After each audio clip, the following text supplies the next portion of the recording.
Hey guys, we're back with Vito today, and we're going to talk about. Alex, you good, buddy?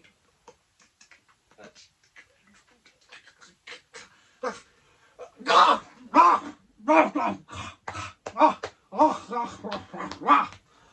right. Oh Did man! you get all out? Did you get all out? Yeah, it was like 10 frogs in my throat.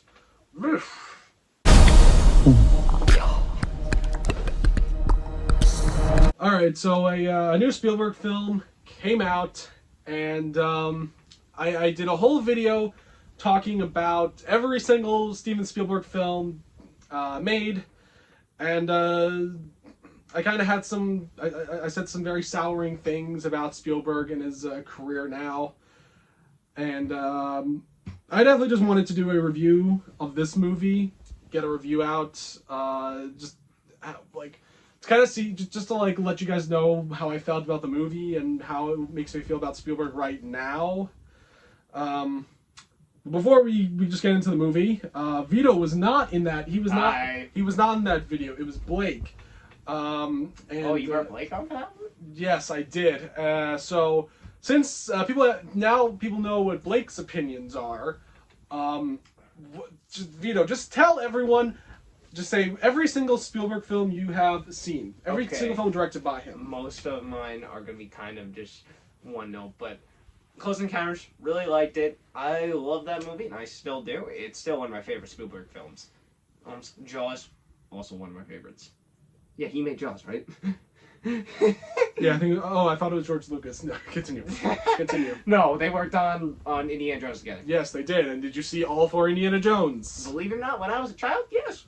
Yeah, all right. So all of them, I loved almost all of them. All right, so you've seen Crystal Skull, still a little mixed on, even to this day when I rewatched it. All right, so it's 6 films. What else have you seen? I have seen Ready Player One. Unpopular opinion, I really liked that movie. I actually really liked it. I like that film, and I still do. I have seen E.T., bona fide classic. Jurassic Park, also bona fide classic. Jurassic Park 2? Have you seen? You've seen. I've seen. It's not as good as Jurassic Park 1, but it is still pretty good. All right. The point is, you've seen pretty much a handful of his movies, but I did notice you haven't really seen his So you haven't seen his Oscar-winning stuff. Like you haven't seen Schindler's List. Oh, I forgot Schindler's List. Yes, I have seen Schindler's List. Saving Private Ryan. Who hasn't? Catch Me If You Can. Catch Me If You Can. I don't. I like DiCaprio, but. All right. Tintin. You made Tintin? Yes, with Peter Jackson. And Peter Jackson. This isn't the anime one, right? This is the live action one. Well, it's not. Motion capture. Mocap is still animation. Yeah, but with humans. With weird humans. Well, that one and Monster House is the exception because they made them look cartoony. So I thought Monster House was made with freaking stop motion. No, it was that was Robert Zemeckis motion capture. Jesus. But Tintin works. Because it was because everyone looked cartoony. So But yes, I have seen Tintin. My favorite Zemeckis mocap film. That one will always be A Christmas Carol. Zemeckis didn't do Tintin though. It was more of a collaboration with Spielberg. Spielberg directed the first one. Peter Jackson was a producer, co-director, and Jackson Spielberg made the first one, and then Jackson was supposed to make the second film, which the movie's it's been 15 years since that first movie, and it was always it was never canned. Nothing was happening with Peter Jackson's Tintin film. And but now at the Cannes Film Festival, he just announced that it is finally happening. Oh, we're finally getting attention to it. I mean, not just another Tintin movie. We're actually getting another Peter Jackson non-documentary film, which is something since the last Hobbit film. Jeez, really? Yeah. But I mean, I'm not gonna really believe it until we actually see Peter Jackson and Jamie Bell and Andy Serkis on set, motion capture, whatnot. Until then, we'll just see what happens. Anyways, what about Minority Report? You've seen Minority Report, right? I did. I watched that with my dad. War of the Worlds. Did not like War of the Worlds. Okay, we'll talk about. We'll get to that later. But you have. Is there anything coming to mind that you've seen? Anything else like you've seen? Have you seen Lincoln, Bridge of Spies? Believe it or not, I did watch Lincoln. Oh, and when I was 5 years old. Oh, fun fact about Lincoln. That was the last Steven Spielberg film to be produced by Kathleen Kennedy, because right after Disney bought Star Wars, and yeah. Yeah, but then that became the rest is history. Yeah, but anyways, moving on. Can we now get to the movie we're going to? Well, no, we're talking about I just want to talk about Spielberg because, like, so, like, to me, I just haven't been big into Spielberg's most, like, recent films. Like, I kind of, the date I put is, like, 2005 when he made War of the Worlds in Munich. Did you see Munich? I did not watch Munich. Munich was the last great Spielberg film, in my opinion. And it's kind of minor spoiler with Disclosure Day. Munich is still the last great, like, Spielberg movie. To you, at least. I love Munich. I love Munich. That was his last movie. Because right after Munich, he made Kingdom of the Crystal Skull. Which, look, it's a movie that I half like. Aliens! The first half is good. I think everyone agrees, though, now. It has a good first act. Like, the first half is good. But yeah, the second half with the jungle chase and then the aliens, it just doesn't really work out from there. Yeah, I wasn't big into Tintin. I like Tintin. I was not big into Lincoln. I think is a little overrated just because it's like, this is considered one of the greatest presidents of all time, and it's just like, it's only designated to like this one event.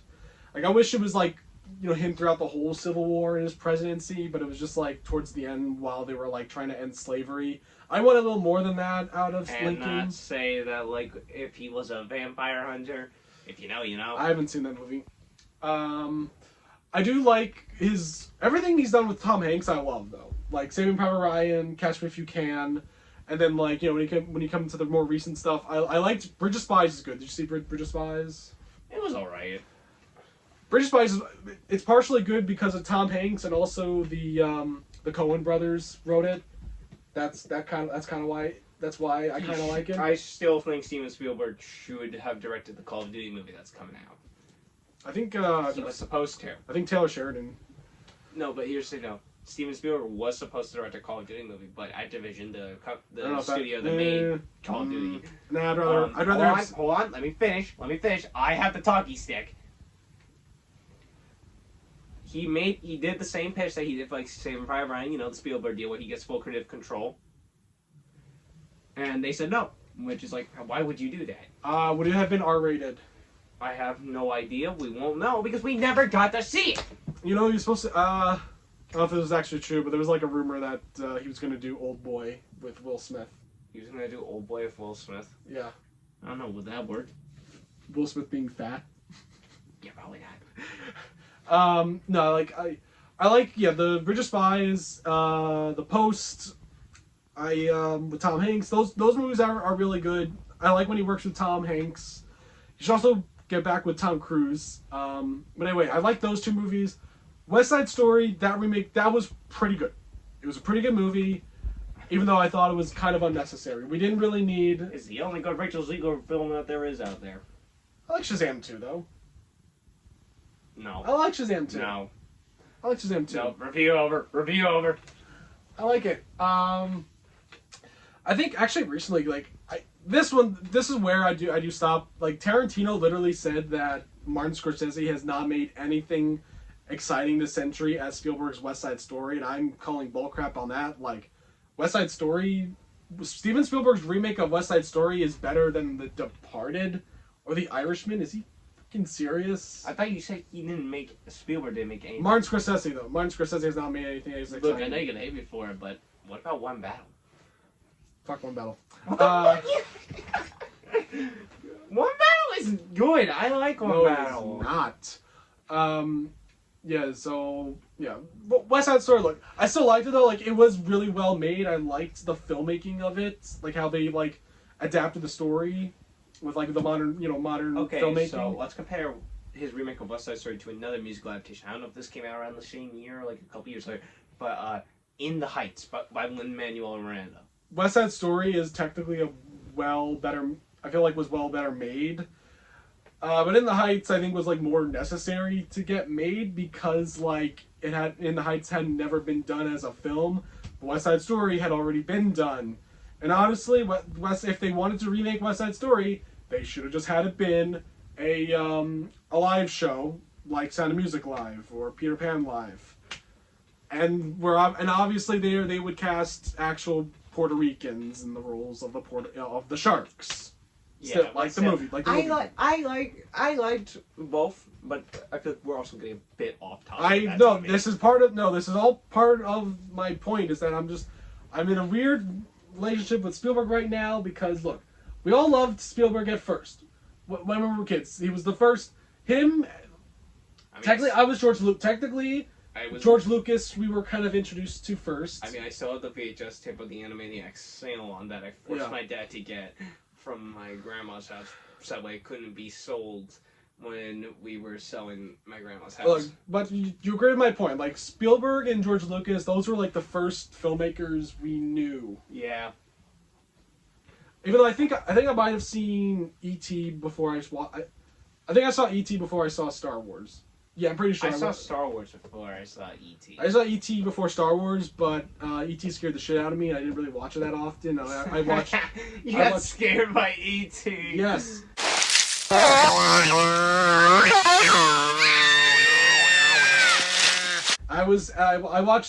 definitely watched Star Wars, like Star Wars more. You should have cast a kid you then in a remake of E.T. Yeah. Okay, but yeah, and then I liked West Side Story, and it got my hopes up that like he was kind of changing, because this decade he has been making his movies feel different. Like West Side Story, he had never done a musical before, and then The Fabelmans, which was like more of a family drama. And I mean, E.T. Yeah, I'm not really the big Fabelmans fan. Like for a film that would have been like, it wasn't like a very plot heavy movie, which I kind of liked at first. Is like that he was doing it. Because it was like a family trauma minus the alien. Because family trauma? Isn't it a family drama? Drama, yeah, family drama. E.T.'s a family. E.T. is kind of a family drama. Part of it is. Yeah, so Fabelmans was basically, E.T. minus the alien. And like, I just wasn't into it. I don't think, maybe like the script wasn't there. I think it needed more of like a of that relaxed Richard Linklater feel to it. But like, I mean, I won't say like it wasn't, it wasn't like the same thing he usually makes. It was like he made a very like more chillax movie, even though I just didn't care for it that much. But the best part is the David Lynch scene, and that should just been the whole movie. Just David Lynch as John Ford. Now, good luck to you.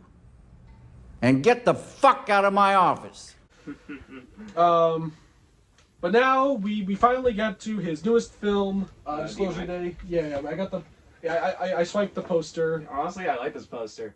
It's all right. Yeah, it's good. But look, see, it's got the eye. It's very reminiscent of the Godzilla 1998 poster. Oh yeah, it kind of is. That's the only good thing about that movie. It'd be frightening. I was trying to trigger you, but that didn't work. I like the Godzilla 98 poster. That's the only thing I like about Godzilla 98, other than that we got that TV show, that anime TV show that ran for I think it was like under 2 seasons, 1 or 2 seasons, but it was still really good. All right, so anyway, let's put this poster back. No, I'm holding it. Really, you're gonna hold it throughout the whole review? I'm gonna put it down at some point. I just want to hold it for now. All right, so anyway, so after The Fabelmans came out, later on, word came out that Spielberg's next film was going to be about aliens again. He was going to come back to his the genre that he was interested the most, the science fiction with aliens, and this would have been his this is his 5th film tackling the subject of aliens. His first film, was Close Encounters, which you like it. I'm not. I think Close Encounters. I think it's a little overrated to me. E.T. I like a little bit better, but I'm not the biggest E.T. guy because I just prefer watching just Indiana Jones when it comes to. Well, it scared you as a kid. No, not now. Now that I'm adult. I said as a kid. Yeah, I didn't really. I mean, it was my first Spielberg film, and yeah, it scared the shit out of me. This is why you watched Star Wars first. Oh yeah. Well, even Star Wars, I got like Darth Vader like coming out of the it didn't really scare me, but like it was like very intimidating, just like watching Darth Vader like come out of the fog. Like that was kind of that was kind of for a kid, like that was definitely like the first real like villain I ever saw in a film that like intimidated me.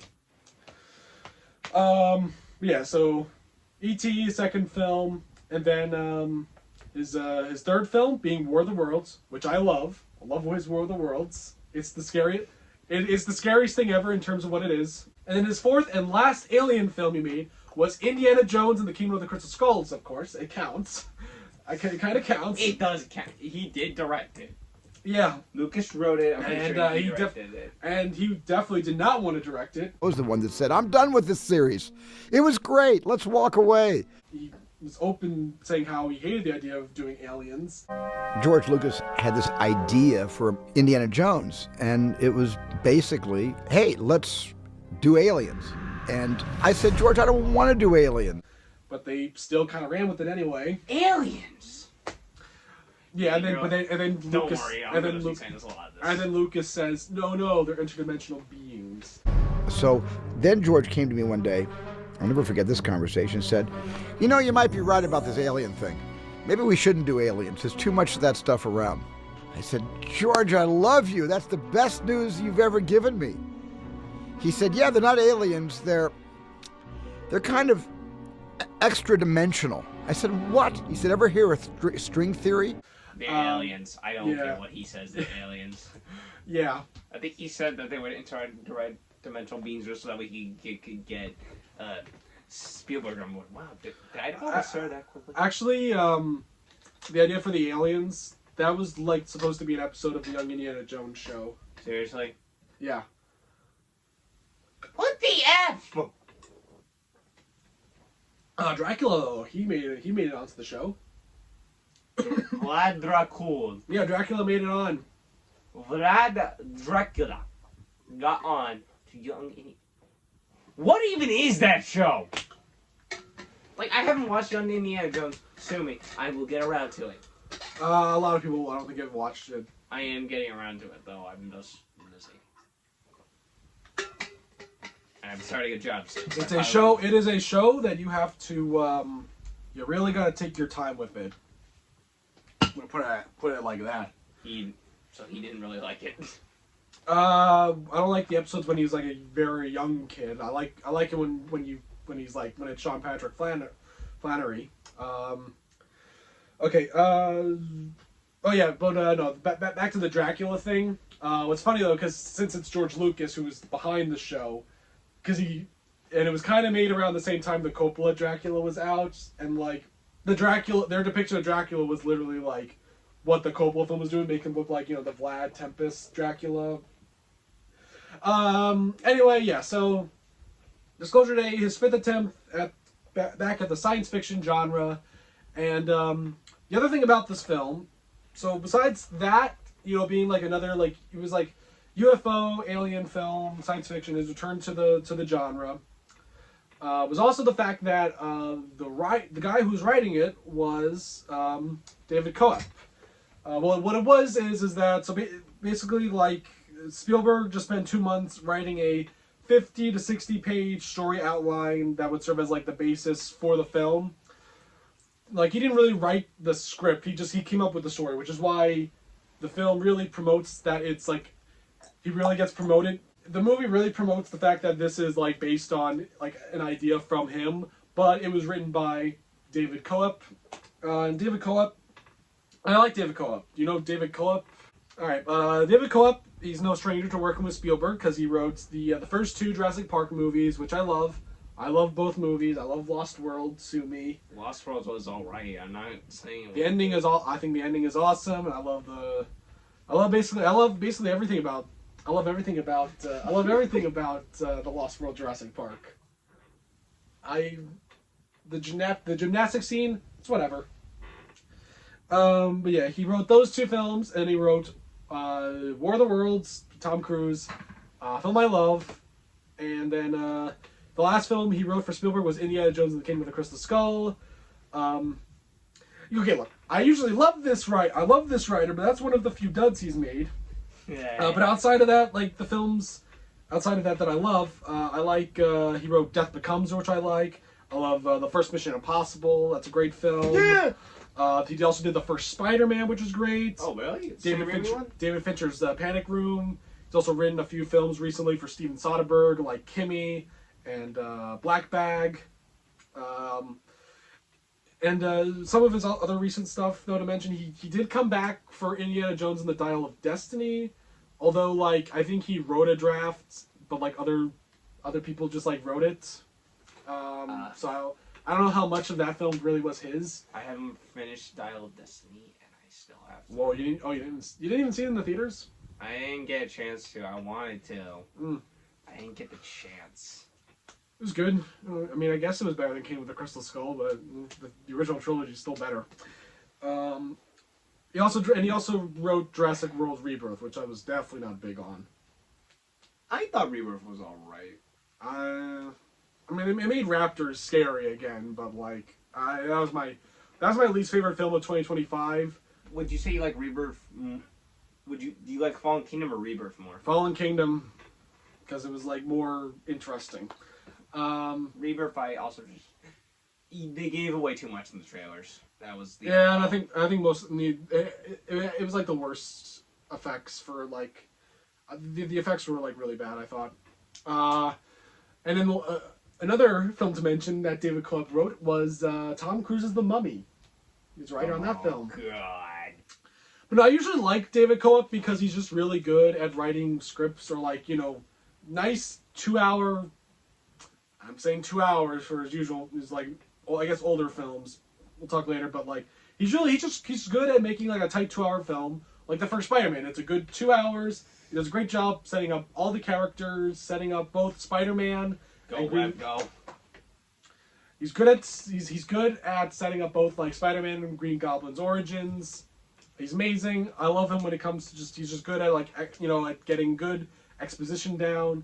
So when I heard that these two were coming back together, I definitely had hope for the film. I thought it'd be interesting. Also, I also forget to mention like Spielberg. He doesn't really like.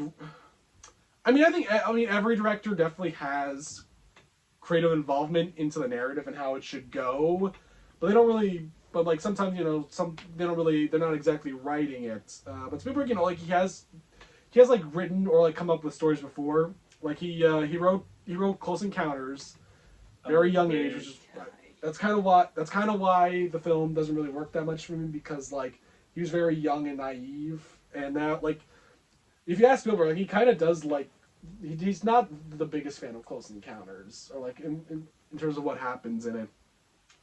He wrote AI, Artificial Intelligence. Oh yeah, have you seen AI? I don't want to think about that movie. Yeah, it's not really. It's one of his weaker films in my opinion. Haley Joel Osment as A lot of people like it though. They're kind of going back. How? I'm starting to kind of see people turn around on it. He also got Haley Joel Osment's worst acting in it. He also did write The Fabelmans, and another film he wrote Poltergeist, which he didn't direct. I watched Poltergeist for the first time. Oh God, it's a tragedy. Have you seen Poltergeist? I have seen Poltergeist. It was pretty good. It's basically they just took like the format of like Jaws, like it's a campy creature feat. It's just sad. I can't go back and watch Poltergeist without remembering what happened to the actress who played the daughter. Both actresses that played the daughters, because the older one got killed by her boyfriend. Yeah, and then the younger one got killed by her dad. During number 3? Oh, the first one. No, the little girl, she died during the making of the third one, right? I don't think it was the third one. No, she lived for the third one. The cast came back for the most of the cast came back for the second one, and then I think it was only her in the third one. That's where she died. She might have died there. I haven't actually. I just watched the first Poltergeist. Nothing else. I just know she got killed by her dad. Okay. I didn't really look too deep into that, but like, yeah. I mean, I heard about that. The movie itself is. I liked it. He basically took the format of like Jaws. He basically made like a campy B movie monster film and made it feel like a like a big blockbuster epic. I basically did the same template for Poltergeist, like a low budget haunted house film, and made it feel like $1 million. And it was definitely good. I liked it. Craig T. Nelson, the voice of Mr. Credible, he's the father. In the film, he kind of looks like a buff Bob Odenkirk in my. He looks like Bob Odenkirk. Does he not? He kind of does, but I hate him imagining a Bob Odenkirk. Which reminds me, I gotta watch that movie Normal that he's in. I don't know what that movie. It's the one where he plays the sheriff. So also besides like but when it comes to like story credit, he has like I know he has like story credit for the Sugarland Express, his first film. Have you seen that one? I mean, I wouldn't be surprised if they haven't. I think I might have. It's pretty good. Yeah, he got story credit for that, and he also got story credit for The Goonies. Hey, you guys! Yeah, he had involvement on that one. But anyway, yeah. So going into this one, it being written by David Coep, I thought we were maybe in good hands. Filming began, and funny enough, the very first scene in this film was shot about a half hour from here in Huntington. Yeah, I remember. I got the casting call. Yeah, we all got the casting call in our school. I wasn't able to go to it though. Did they pick you? They almost did, actually. I didn't get picked. Yeah, I didn't get picked. We know someone though who's in this movie. Yeah. We're not gonna say. We won't say to protect won't say. their anonymity. We do check English today. We know someone who's in this movie basically. I actually had class with them. Yeah, and he was filmed in, and they filmed it at the Paramount, which is it's a pretty well known theater in Long Island. Most notably, Kevin James. He does stand up there a lot. I want to go see one of Kevin James' stand-up routines. Yeah. Just because. Yeah. So like, there's that little tidbit where there's that trivia that no one else is gonna say in their Disclosure Day review, but basically, yes, the movie's part of the film is filmed on Long Island. One scene, a pretty cool scene though. It is a really cool scene. I wish I actually got to go to that, but I couldn't. Yeah, and I wasn't even picked. Okay, anyway, so yeah, let's get into the cast that he got together. So the lead of this film is Emily Blunt, a weather lady who basically has something happen to her. She does the tongue clicking. Yes, well, yeah, everyone saw in the trailer, and then Josh O'Connor, he's in there as an IT guy. Daniel Keller. Who has got very special information.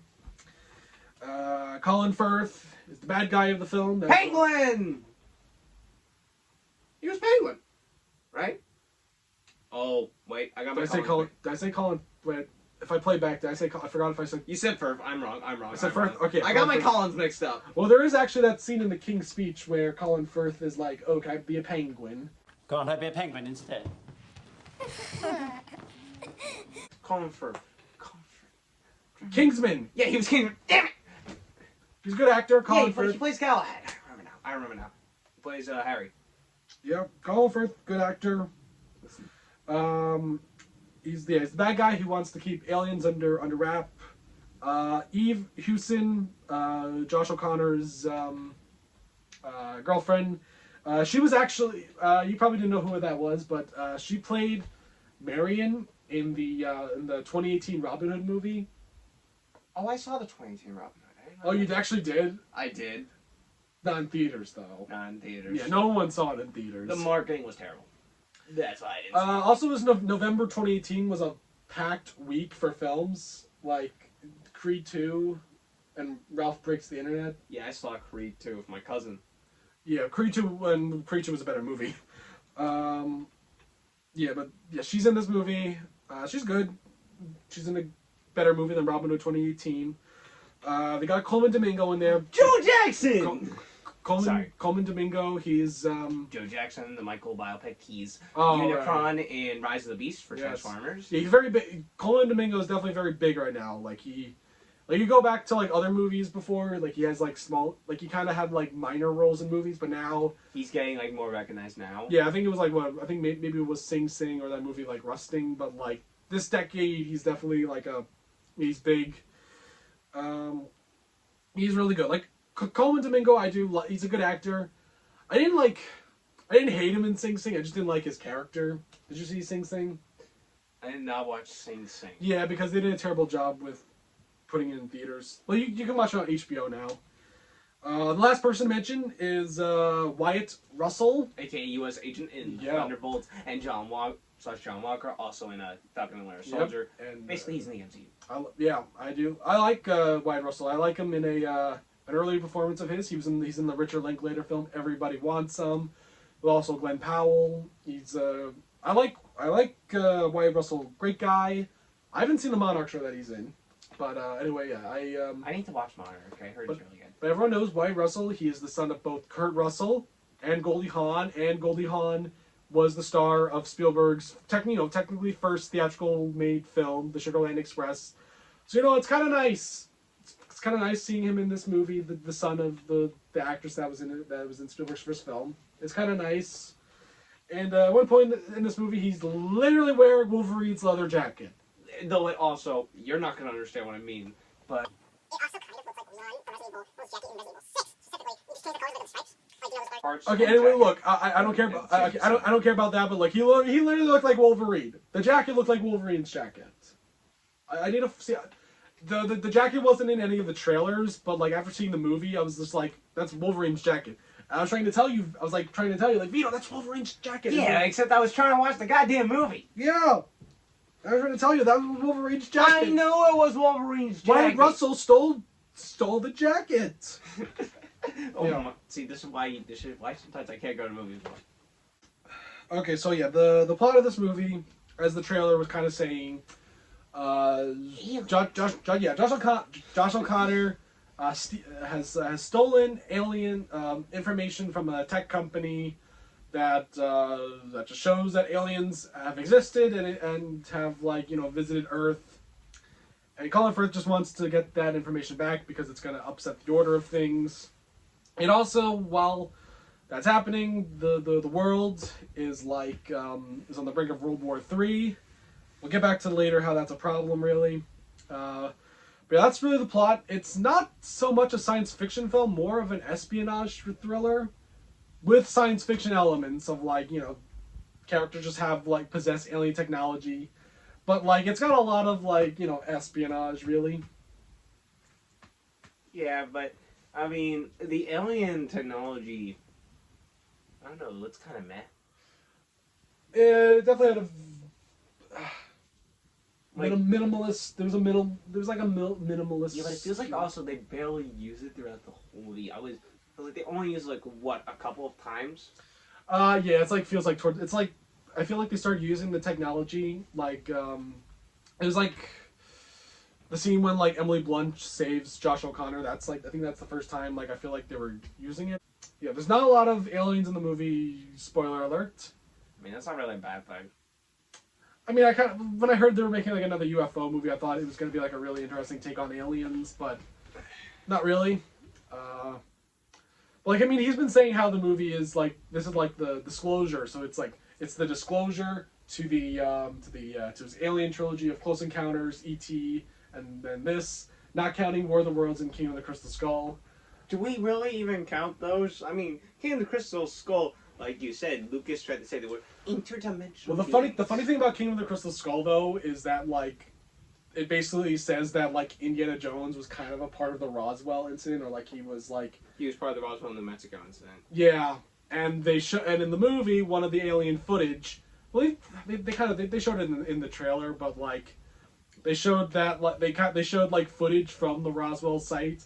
And I just thought it'd be funny in my head. They showed a silhouette of Indiana Jones. Nah. Yeah. Nah, that wasn't gonna happen, and you know it.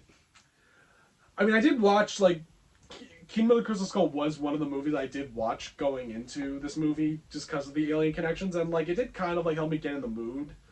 But yeah, anyway, yeah, this. But I thought there was going to be more alien action, but I'm getting a little too off course with that subject.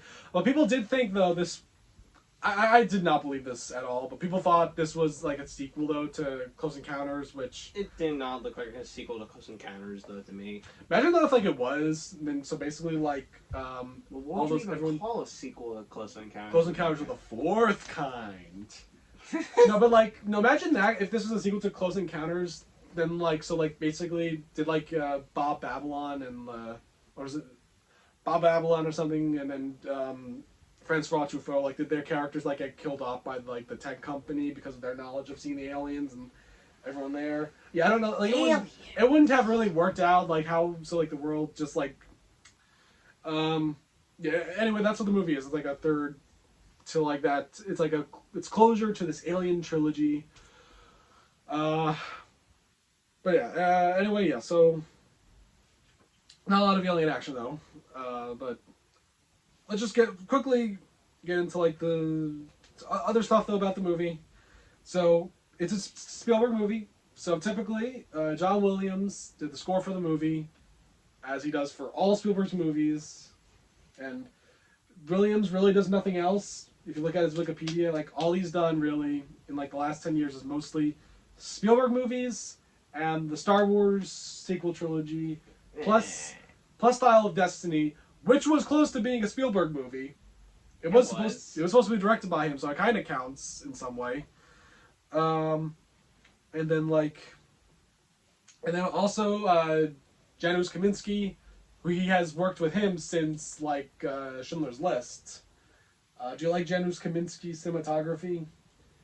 I mean, I haven't seen much of his cinematography other than Schindler's List and this movie. And He's done every single Spielberg movie. Really? Yeah, he did Lost World. Damn, I feel like a LARPer now. He shot King with a Crystal Skull. Okay, now remembering this information, okay. And Ready Player One. I like it. Certain scenes, though. I feel like like the same in Private Ryan and Schindler's List, because those are like meant to be dark movies. Yeah, the cinematography kind of works. But like in other movies, I don't know, maybe it's like, sometimes it's like a little too drab, or like the movie doesn't look too colorful enough. Spielberg really loves Janusz Kaminski though, because like he's literally been working on all of Spielberg's movies. But like, I actually did kind of like how a lot of scenes were just like shot, and I thought the visual style did work for like majority of scenes. Like, it's not that like, all right, when I say like Spielberg's movies are like, I'm not big into them. I think it's not like Spielberg's fault though. I think it's just like the scripts though aren't the best that he's giving for some of the films. But I still think like he's still a really good filmmaker and he's just like good at it. Like Ready Player One, the script's not really good. Yeah, and I've read the book.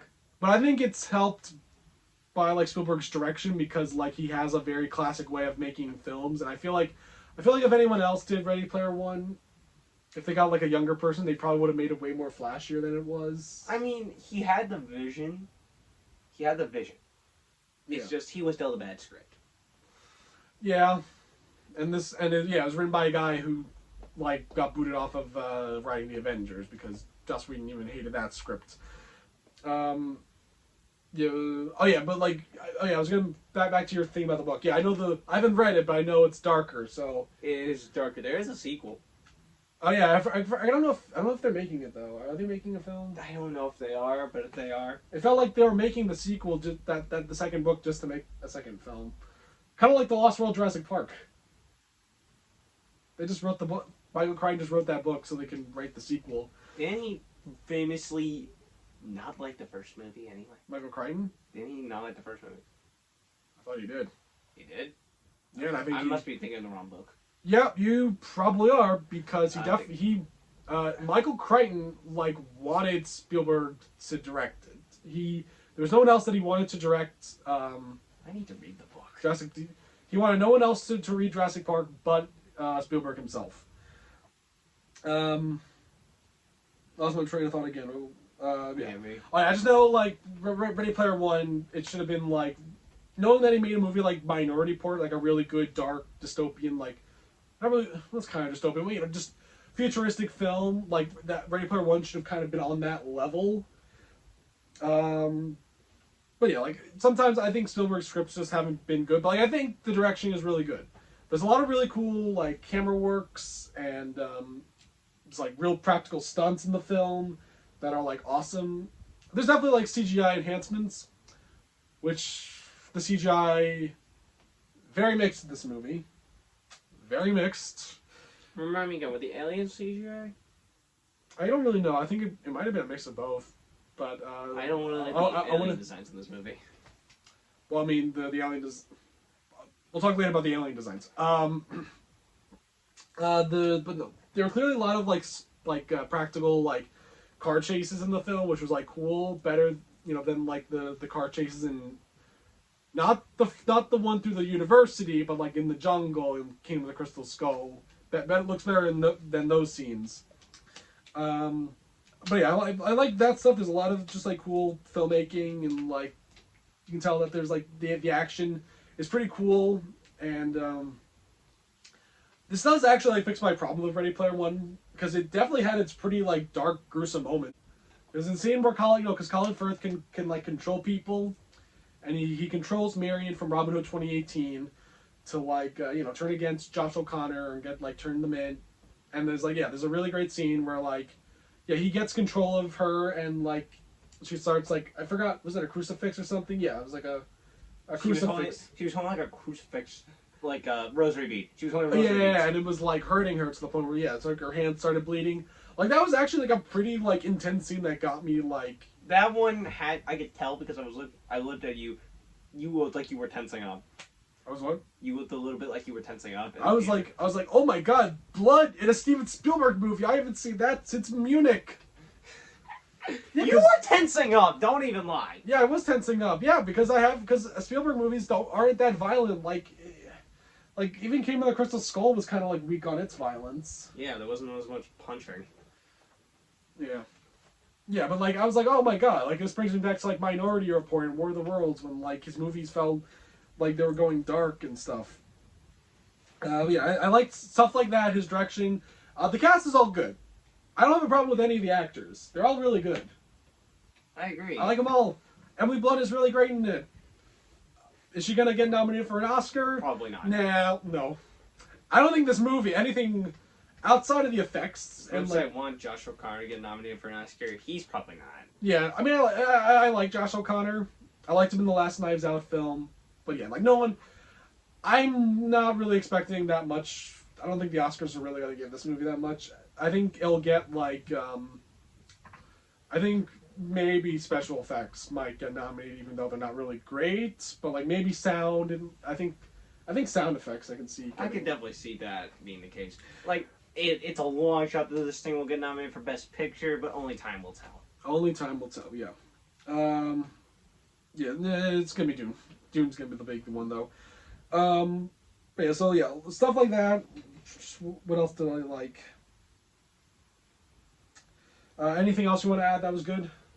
I liked the chemistry between Josh O'Connor's character and his girlfriend. I liked it. Yeah. I found their relationship to be very believable. Yeah, it definitely was. To me, when it comes to like character relationships in a film, if you're gonna have a relationship, make it believable. Yeah. That's all it needs to be. That goes with my whole what I was saying about acting. Like all the actors are good.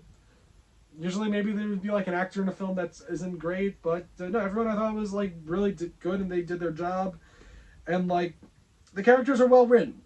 Like this movie had me hooked for like a lot of it, like what was going on. But let's go into the issues. All right, but look, I want to say I liked this movie, but there were issues. It's like kind of in the same way where like I like War of the Worlds, even though I admit its issues. Even though War of the Worlds is still way better than this movie.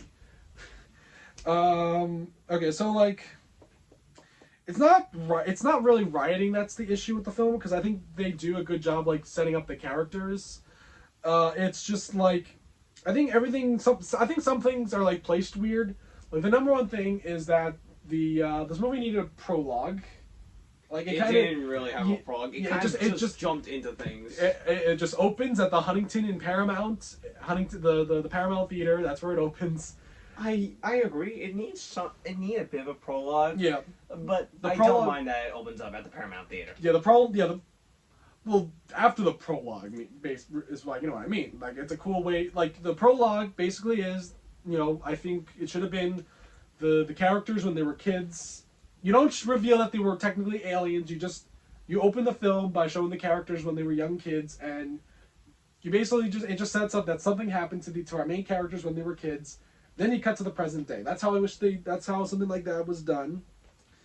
Another thing, so yeah, the movie is about, like, the world is about to come to World War III, and it's important that people get the information about aliens existing as a way to kind of stop World War III. Even though realistically, I don't know how that will really stop a war from happening.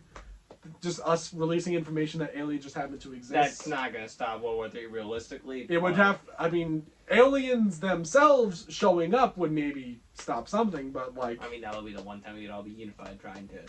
Well, I mean, the movie Arrival kind of shows something different. How we would. Okay. Anyway. We're getting off topic. Yeah.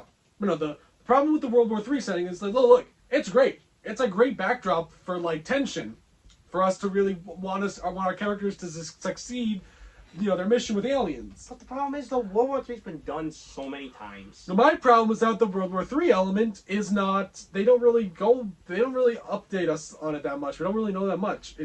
I honestly forgot we were dealing with World War Yeah, III. because like they don't talk about it that much. They literally go to the news. We find this out at the newsroom when Emily Blunt gets to the studio.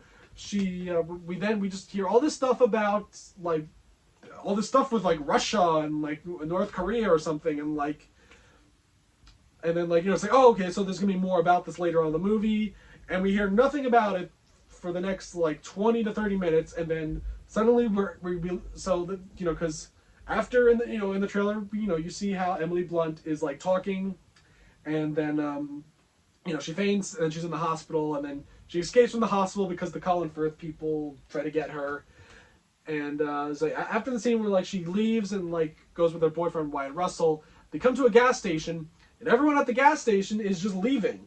It just ends up you see everyone at the gas station just going to get, like, food, because it's like there's apparently because they think, you know, like, a big attack is meant to happen, and it's like something was definitely missing to sound like, you know, what was going on. Like, that was just my huge issue with the film was that, like, you know, you have this whole conflict with, like, the war going on, like a war about to happen, and it's just like they don't linger on it too much. So then it's like, why do we care? Like, why did you add it in the film if you're not gonna go to it that much? All right, and then but then let's finally talk about the ending, because look, I liked the ending. It was actually really good. That's a surprise coming from you, because you gave me mixed opinions about when we came out of the theater about it. No, so look, I liked what they were doing. I think the ending was a good first part and a third act. I think showing the whole ending where they leak all the footage onto the news was great. I like that part too. And I think that should have been a second part where they get to then I thought the movie was really going to end with an alien encounter, which, yes, there is an alien encounter, but I thought we were going to, like, have actual aliens come down in their ships or something like that.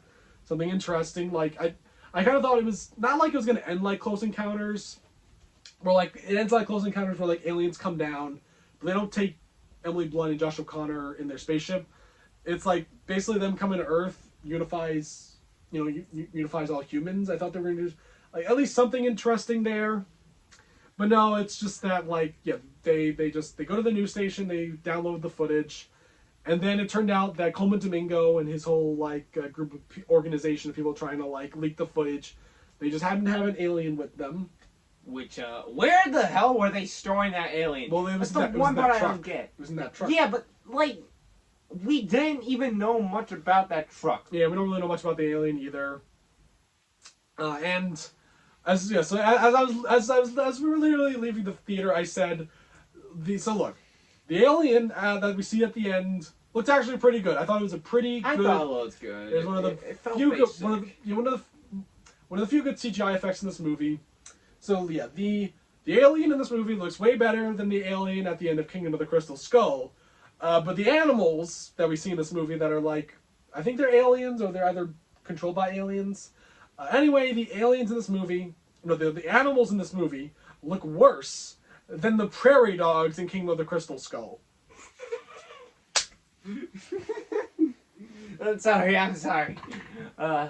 You made me think about the prairie dogs in Kid of the Crystal Skull. They look goofy. Honestly, they're kind of whatever.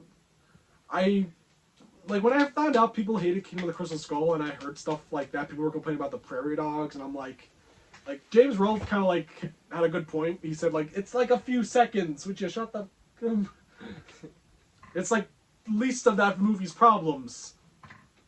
But yeah, I'm not big on some of the CGI effects, or like, look, I liked the train scene, but there was like one shot where I just could not believe that I was seeing like Emily Blunt between these like, between like the train and like the car. There was like a moment it was like, oh wow, she is on a green screen right there. Yeah, like, you could tell that scene was only there just so they could have an action sequence.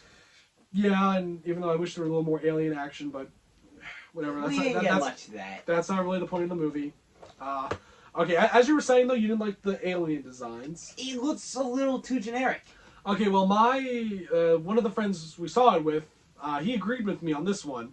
One of the aliens we see, there is, because at the end the footage that they show of the aliens, they're all different they are kind of different, because there are the tall aliens, and then we see small aliens, kind of like the aliens in Close Encounters. So, I mean, like, maybe there might have been a connection there, but also I like Destroy All Humans, the game.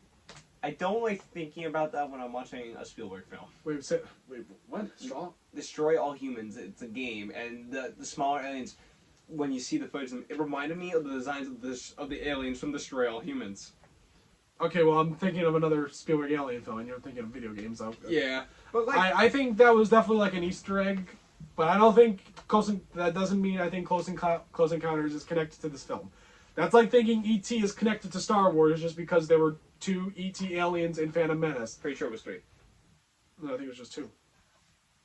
Okay, look, anyway, the point of that is that it's an Easter egg. It's just a little fun little Easter egg. That doesn't mean they are connected. Okay, look, overall, I did like this movie, but like, it's not a great Spielberg movie. I'm gonna put this on the ranks of how I thought of Bridge of Spies, The Post, and West Side Story. They were good, solid films, even though I think this one was definitely like the most flawed. Kind of like, it's flawed almost like Ready Player One, because like, well, It's more enjoyable than Ready Player One. No, the script is better. The script is better. The characters are better. I need to rework on that part. But like Disclosure Day, I think the overall problem is that maybe it might. It's like hard when I say it might have been too long. I just feel like definitely some scenes might have went on too long. Or like, I don't know, some stuff. I don't know. The ending also felt kind of just surprising. Like, well, this is definitely like I forgot what movie you said before. Oh yeah, you said Jurassic World Rebirth showed too much in the trailer. it did. This movie also, I feel like, ended up showing a little too much in the trailer, because like we saw the trailer showed like 2 clips of alien ships, 2 footage of the aliens, and like I really thought there was gonna be more, because like Spielberg was at CinemaCon with Chris Nolan, and because Chris Nolan showed the Odyssey before Disclosure Day, because Chris Nolan was like, oh, I'm letting Spielberg go last, of course, because he's the best. Whatever. But yeah, Spielberg said at CinemaCon is that, oh, the trailer, we're keeping the 3rd act a secret, even though when we saw the movie, a lot of shots from the trailer were in the the 3rd act were in the trailer. Really, like towards the end of the 2nd act, and then the 3rd act, really more of what was shown, if I'm being honest. Yeah, again, I really thought they were going to go heavier on aliens, basically. I also thought more of like, that scene where it's like, I can understand them. I thought that happens like more in the beginning. Yeah. Like, there would have been some placements that I wish like certain scenes would have been in. Also, yeah. Also, like I really like. I really love the movie Nope. I love Nope. Yeah, I don't know the movie. I think the fact that both movies came out very little close together in years, I don't know, that maybe got me a little. I don't know. I just wish I got more cool alien stuff out of this. Not that it really wasn't bad, but like I just we wanted more of it. But now to like kind of like end off the list, to end off the video, I'll quickly just say where I put this at my ranking of Spielberg films. So unlike you, I have seen all of his movies, which is now at 36 theatrical films. Well, I don't have a reason to watch all of his films. I watched these. I watched most of these years ago, but I put Disclosure Day at. I put Disclosure Day number 21 in terms of like out of all his movies, which is not bad. It's basically the middle. It's a good middle of the road Spielberg film. Well, anyway, thank you guys very much for watching us again talk about movies, and I'm excited. We're gonna be teaming up again for our next video where we're gonna talk about Supergirl. Yeah, Supergirl, Helen Slater. Yeah. Millie Alba.